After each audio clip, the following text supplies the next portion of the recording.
কেউ আসলে দাঁড়িয়ে সালাম দেওয়া যাবে না, তবে পদ্ধতি, কেউ যদি আগন্তুক হয় বাহিরের মানুষ, তাহলে আপনি উঠে তার দিকে আগাবেন, আগিয়ে কোলাকুলি করবেন। তখন উঠে গিয়ে কোলাকুলি করা সুন্নাত। আর পাশের মানুষ ওই ঘর থেকে এখানে এসেছে, তখন তার জন্য দাঁড়াবেন না, তখন হারাম। একবার একটা বাসায় ইফতার পার্টি হচ্ছে, আমিও ছিলাম। একজন বয়স্ক লোক সে রুমে আসলো, অনেক লোক উঠে দাঁড়িয়ে তাকে স্বাগত জানালো। এই কাজটার কি অনুমতি আছে? অনেকে বলে অনুমতি নেই। এ ব্যাপারে আপনি কি বলবেন? যদি কাউকে সম্মান দেখানোর জন্য দাঁড়ানোর কথা বলতে হয়, ইসলামে এটার অনুমতি নেই। তবে আপনি হোস্ট হিসেবে যদি দাঁড়ান কোনো মেহমানকে স্বাগত জানাতে, অথবা আপনি উঠে দাঁড়াচ্ছেন তার সাথে হ্যান্ডশেক করার জন্য, এটা ভালো ব্যবহার। হ্যান্ডশেক করার সময় দাঁড়ানো অথবা হোস্ট হিসেবে মেহমানকে স্বাগত জানানোর জন্য, এতে কোনো সমস্যা নেই। এটা হচ্ছে একটা ভদ্রতা, ভালো ব্যবহার, সুন্নত। কিন্তু দরজার সামনে দাঁড়ালেন, স্বাগত জানালেন না, হ্যান্ডশেক করলেন না, শুধু কাউকে সম্মান দেখানোর জন্য, এটার অনুমতি নেই। তবে যদি কাউকে স্বাগত জানান, অথবা অফিসে বসে আছেন, তখন কেউ আসলো, গেস্ট আসলো, হ্যান্ডশেক করবেন, তখন দাঁড়িয়ে হ্যান্ডশেক করলেন স্বাগত জানাতে গিয়ে, এটাকে বলা হয় ভালো ব্যবহার। এটা একটা সুন্নত। অনেক হাদিসে এটা বলা হয়েছে। যেমন ধরেন, যদি পড়েন, এটার উল্লেখ আছে তিরমিজিতে, হাদিস নাম্বার 3872, বলা হয়েছে যে নবী মুহাম্মদ সাল্লাল্লাহু আলাইহি সাল্লাম ফাতেমার জন্য উঠে দাঁড়াতেন, আর ফাতেমাও তার জন্য উঠে দাঁড়াতেন।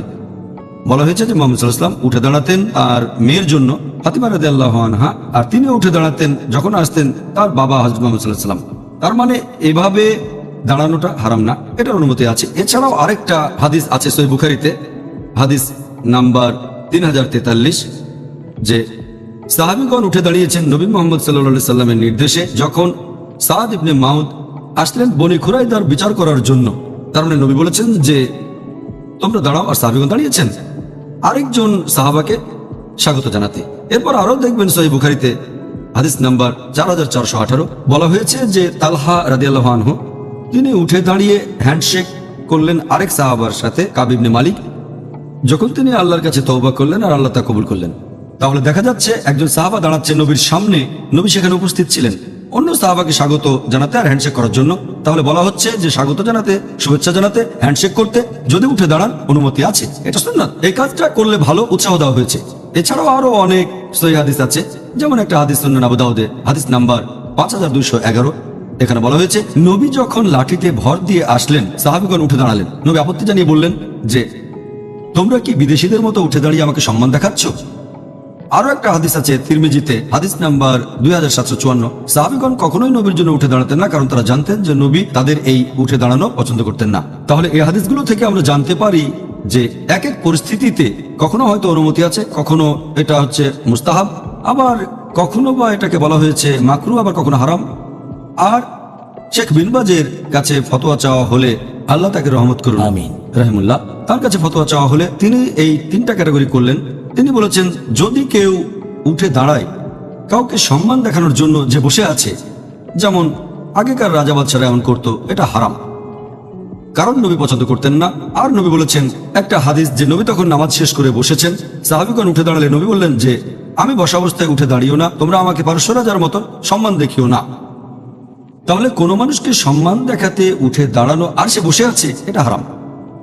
দ্বিতীয় ক্যাটাগরি হচ্ছে কোনো লোক আসলে উঠে দাঁড়ালেন কিন্তু হ্যান্ডশেক করলেন না, সালাম দিলেন না, সে বসলে আপনি বসলেন, আর সে যাওয়ার সময় আপনি উঠে দাঁড়ালেন, হ্যান্ডশেক করলেন না, বিদায় জানালেন না, এটা হচ্ছে মাকরু। বেশ কিছু হাদিসে আছে সাহাবীগণ নবীর জন্য উঠে দাঁড়াতেন না, কারণ নবী দাঁড়ানো পছন্দ করতেন না।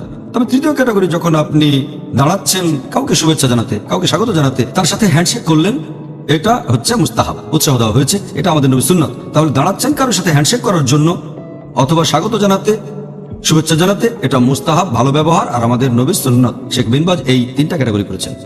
তাহলে ডক্টর জাকির, জাযাকাল্লাহ খায়ের, খুব সুন্দর আর সাবলীল ভাবে এই প্রশ্নের উত্তর দেওয়ার জন্য, যেগুলো আমাদের কাছে পাঠিয়েছেন পিস টিভি